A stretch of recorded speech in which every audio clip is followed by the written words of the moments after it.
বিএনপির যুগ্ম মহাসচিব খায়রুল কবির খোকন বলেছেন, শহীদ রাষ্ট্রপতি জিয়াউর রহমান একদলীয় শাসন ব্যবস্থার অবসান ঘটিয়ে দেশে বহুদলীয় গণতন্ত্র প্রতিষ্ঠা করেছিলেন।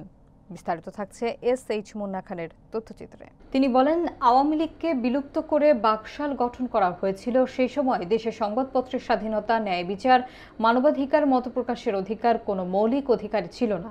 শহীদ জিয়া এসব অধিকার দেশের জনগণের হাতে ফিরিয়ে দেন।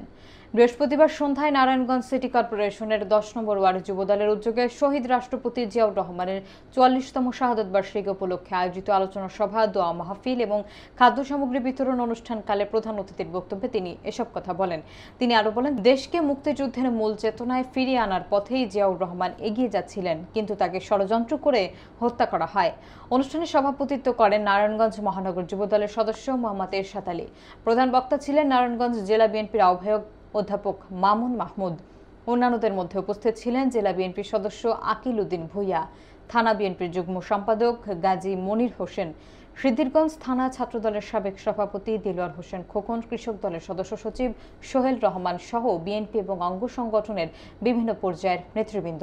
এসেছে জনগণের ভোটে এই যে খালেদা জিয়াকে, এবং এখন যেহেতু জিয়াউর রহমানের স্ত্রী খালেদা জিয়া কাসিমের নির্দেশে ব্যবসায়ীরা কি করেছে, খালেদা জিয়া স্বৈরাচার রাষ্ট্রবিরোধী আন্দোলন করে তিনি স্বৈরাচারের পতন ঘটিয়ে তিনি আপসহীন দেশনীতি খেতাব পেয়েছেন এবং গণতন্ত্র উন্নত করেছেন এবং সংসদীয় গণতন্ত্রের উত্তরণ ঘটিয়েছেন। তারেক রহমান দীর্ঘ 16 বছর আন্দোলন করে ফ্যাসিস্ট, স্বৈরাচার, দানবীয় সরকার, মাফিয়া সরকার, পুলিশ সরকার, জালিম সরকারের পতন ঘটিয়ে বাংলাদেশে একটি মুক্ত পরিবেশ সৃষ্টি করেছেন।